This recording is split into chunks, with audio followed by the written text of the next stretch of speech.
Good morning, good afternoon, wherever you might be. Thank you very much for joining today's webinar. My name is Simon Townsend. I am the EMEA Field CTO here at IGEL. Today's webinar is all about how we can help reduce your endpoint costs, save budget, and obviously the planet. Many of you on this webinar today will be here because you've received a number of emails or contact has been made to you talking and demonstrating how we've saved other organizations huge amounts of money in terms of both capital expenditure and operational cost. This webinar hopefully will only be about 20-25 minutes long. There is a ton of information that we could and can share with you should you be interested further. But without further ado, let's get on and kick off this webinar. If you've got any questions, by the way, throughout this webinar, please put them in the chat. Members of our sales engineering team are on the call. They'll be able to answer both technical and commercial questions. And obviously, by the end of this webinar, if you do want to speak to us again or get in contact, please do let us know. We can either meet with you both virtually or face-to-face.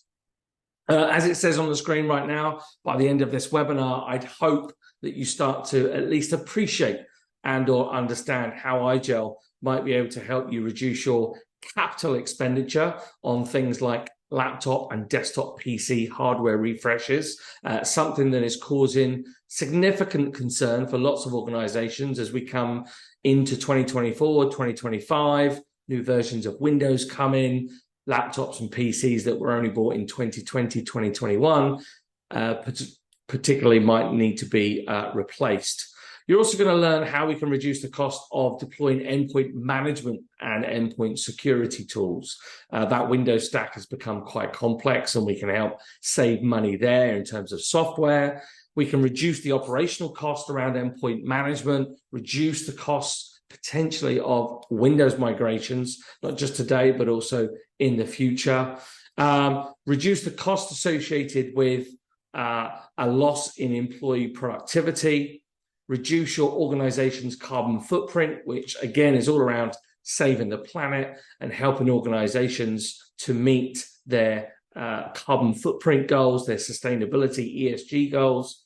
And obviously, one thing IGEL is very proud of is how secure it is. And hopefully by the end of this webinar, you'll also know how we can reduce and mitigate security risks, particularly those around things like ransomware, malware attacks, particularly on the endpoint in today's hybrid world. To start off, though, we're going to have to go back in time because we actually need to try and appreciate where we are today and what we've been doing perhaps for the last number of decades now in terms of how we deploy workspaces and therefore the associated costs and challenges that can come with that. And in fact, I'm going to take you all the way back to 1995, August 24th, in fact, 1995. And this is when Microsoft released Windows 95. Obviously, there had been versions of Windows prior to that, but this was the first time that Windows was easily accessible to the majority of the world, not just being installed on corporate PCs, but also being installed on desktop PCs at home. It was incredibly powerful. It brought a brand new way of interacting with the computer, obviously all driven by Windows, the UI, and obviously very, very compatible in terms of the hardware that it supported. And what arguably happened is this drove massive change globally. It was a moment in time, a moment in history. And from that point on, both at home, but also importantly in the corporate space, organizations started to run their businesses on Windows. More and more devices were supported, more and more applications were developed for Windows. And in the enterprise, we've ultimately been deploying Windows ever since. There are somewhere between 500 million and 750 million corporate desktops out there in the world. And we've gone through numerous versions, whether it be Windows NT, whether it be 95, 98, But we've then really started to see mass deployment and consistency when we got to things like Windows XP, the migration then to Windows 7, and then more recently, the migration to Windows 10. Those corporate PCs are supporting thousands, if not millions, if not billions of instances of Windows-based applications, some of which are running our businesses day in, day out. Along the way, obviously, Microsoft has developed various security improvements. They have improved the performance.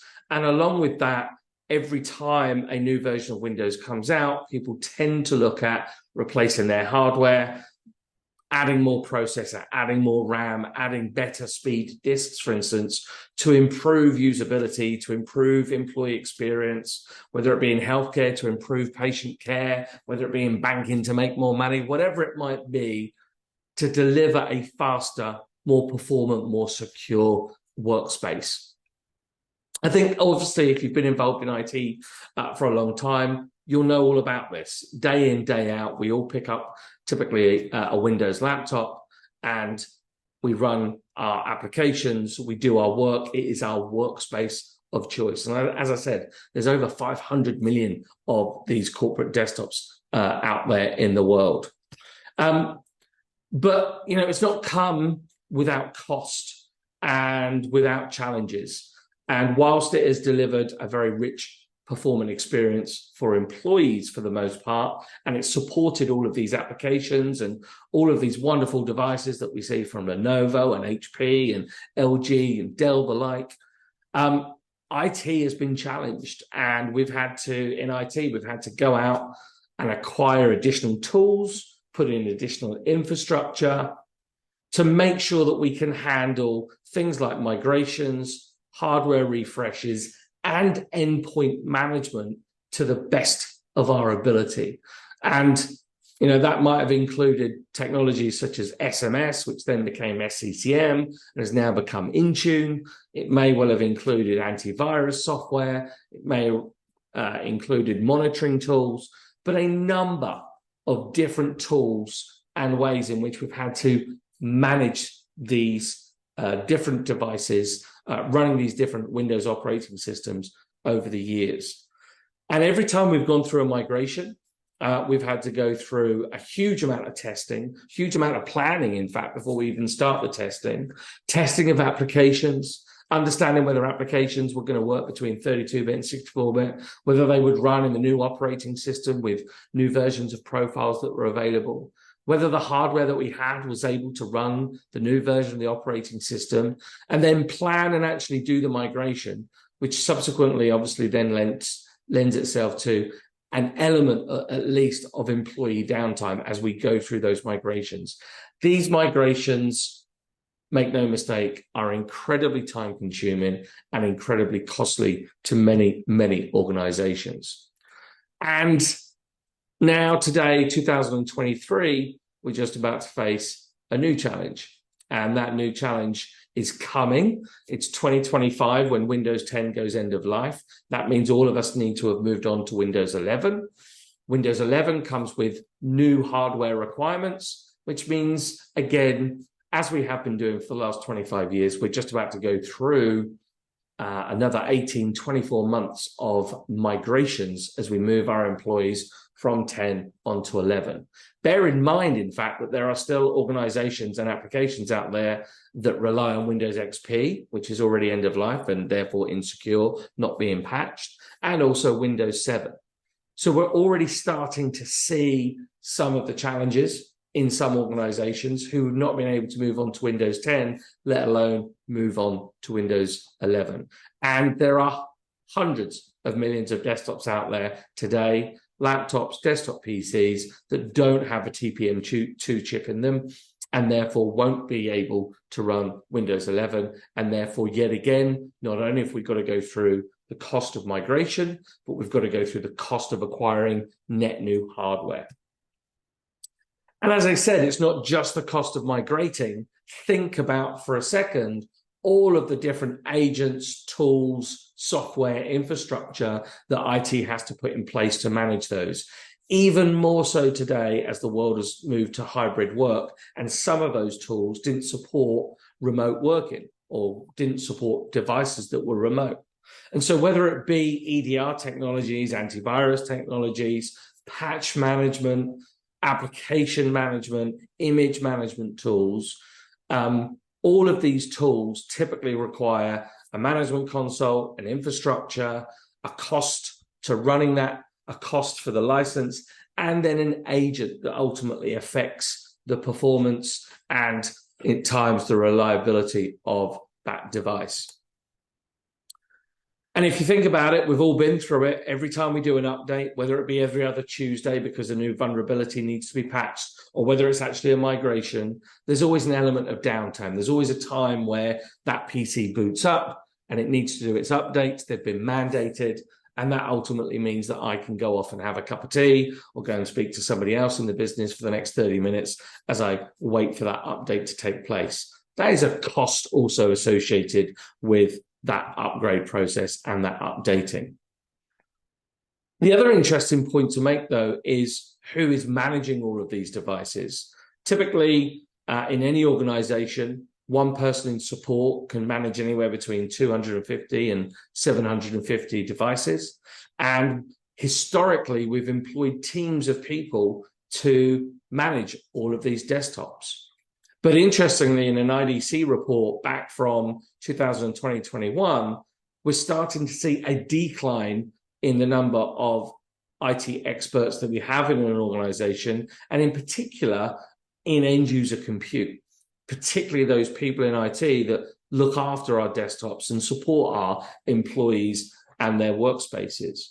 You can see here that in that particular year, 5 million people under the age of 35 came into the IT workforce, but 9 million of those staff left, which means we actually have less people now than we've ever have done to manage all of those devices. So IT is already looking at ways in which it can automate and become more efficient, but we need to rethink how we've done ultimately desktop management or managed end user compute for all of this time, because it is costing us money and it's costing us a lot of time, in many cases, neither of which we obviously have. The other thing that's worth noting is the amount of e-waste that is being generated in the world. I'm sure many of you will already know that there are 50 million, close to 60 million tons of e-waste every year, and IT contributes a lot to that. No more so than, the fact that we ultimately replace historically PCs and laptops every 3 to 4 years because of the challenge we've got with running new versions of the operating system.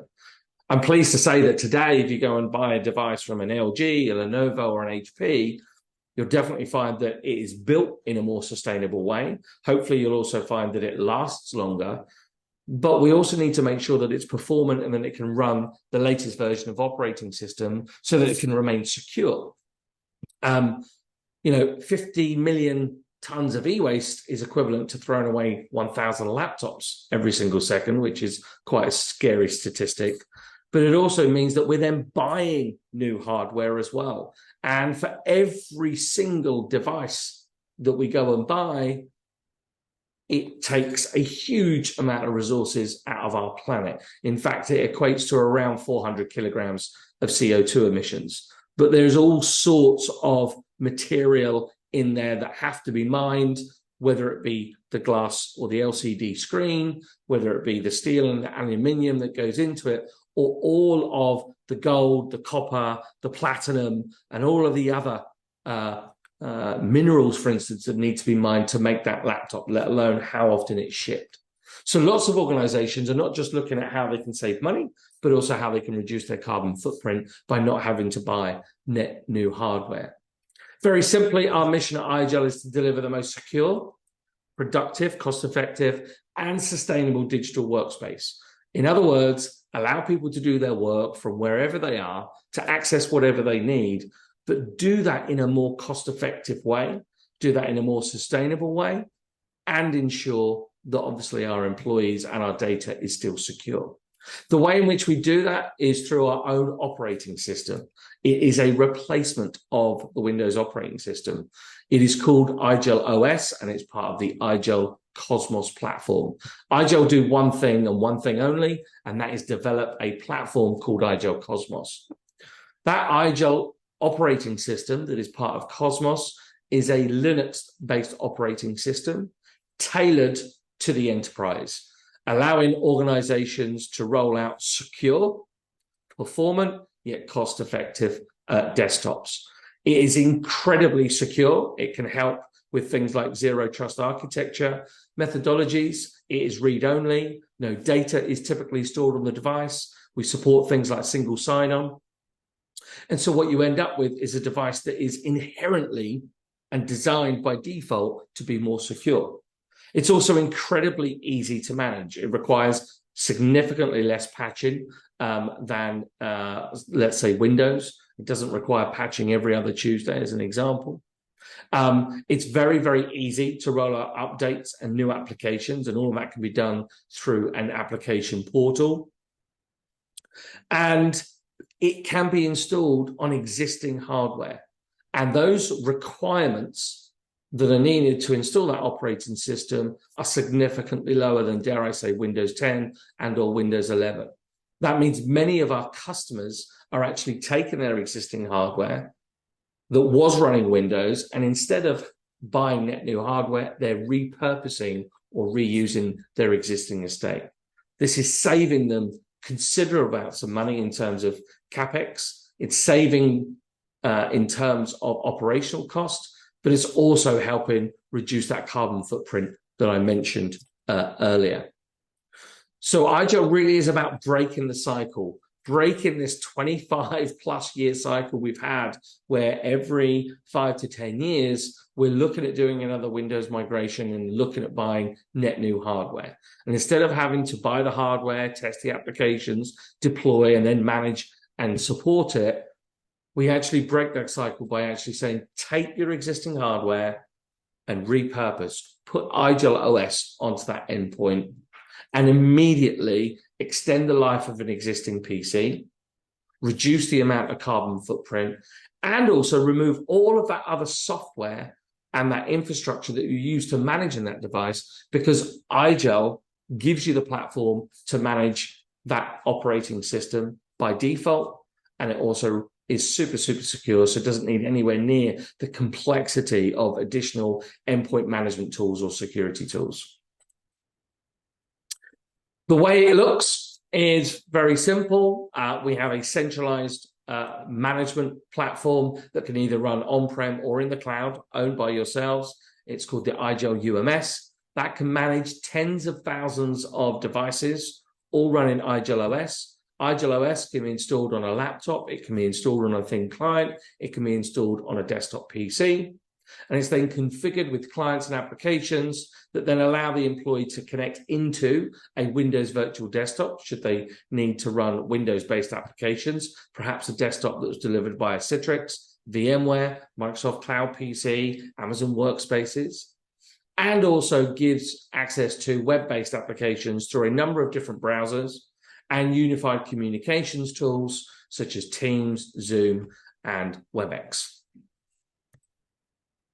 If you take a look at how that compares, any organization looking at rolling out a new piece of hardware, a new operating system, is ultimately going to have to put aside millions in terms of doing a Windows migration, let alone the cost of buying a new piece of hardware. I've been quite conservative there and said 700 euros per device, but in many organizations, those devices that are being acquired are actually i5s, i9 types of devices, and they could be more than 1,000 euros.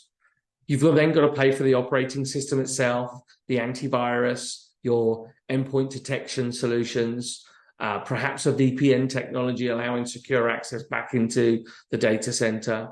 You've got to worry about how do we do application deployment. You've got to employ people to do the testing, the deployment of that. You've got to worry about patching, typically every Tuesday.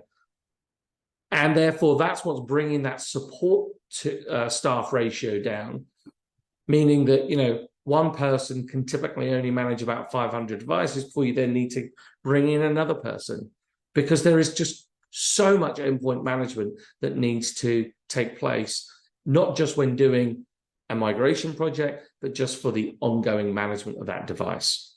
Compare that to putting IGEL on a device. Well, first of all, you don't need to you don't need to spend any money on new hardware, which means you're saving on CapEx. You're also saving on those antivirus, those endpoint detection tools that were typically part of your stack, which means not only does the device perform better, but you're saving money in terms of licensing cost. But you're also reducing your operational cost, because we have customers today that employ just one person who can manage tens of thousands of devices and allow those employees to successfully work day in, day out without much change going on in the landscape. And without much change going on in the landscape means there are typically less support calls as well.